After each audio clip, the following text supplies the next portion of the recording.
Numbers 23. Balaam said, "Build me 7 altars here, and prepare 7 bulls and 7 rams for me." Balak did as Balaam said, and the 2 of them offered a bull and a ram on each altar. Then Balaam said to Balak, "Stay here beside your offering while I go aside.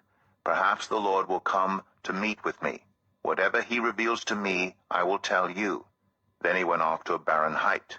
God met with him, and Balaam said, "I have prepared 7 altars, and on each altar I have offered a bull and a ram." The Lord put a word in Balaam's mouth and said, "Go back to Balak and give him this word." So he went back to him and found him standing beside his offering with all the Moabite officials. Then Balaam spoke his message. "Balak brought me from Aram, the king of Moab, from the eastern mountains. Come," he said, "curse Jacob for me. Come, denounce Israel. How can I curse those whom God has not cursed? How can I denounce those whom the Lord has not denounced? From the rocky peaks I see them. From the heights I view them. I see a people who live apart and do not consider themselves one of the nations.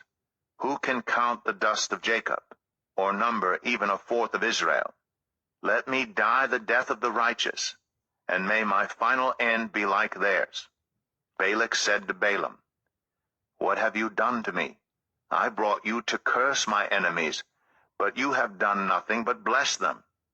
He answered, "Must I not speak what the Lord puts in my mouth?" Then Balak said to him, "Come with me to another place where you can see them. You will not see them all, but only the outskirts of their camp, and from there curse them for me." So he took him to the field of Zophim on the top of Pisgah, and there he built 7 altars and offered a bull and a ram on each altar. Balaam said to Balak, "Stay here beside your offering while I meet with him over there." The Lord met with Balaam and put a word in his mouth and said, "Go back to Balak and give him this word."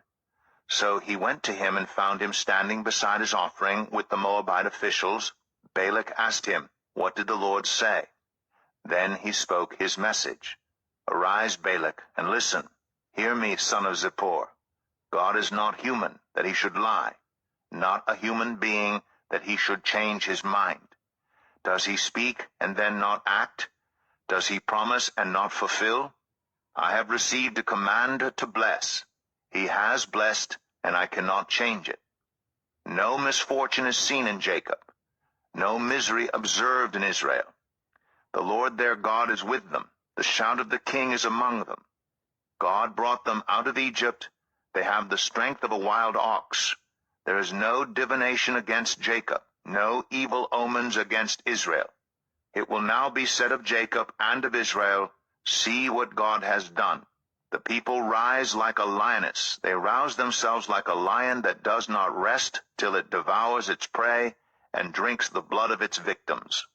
Then Balak said to Balaam, "Neither curse them at all nor bless them at all." Balaam answered, "Did I not tell you I must do whatever the Lord says?" Then Balak said to Balaam, "Come, let me take you to another place. Perhaps it will please God to let you curse them for me from there." And Balak took Balaam to the top of Peor, overlooking the wasteland. Balaam said, "Build me 7 altars here, and prepare 7 bulls and 7 rams for me." Balak did as Balaam had said, and offered a bull and a ram on each altar.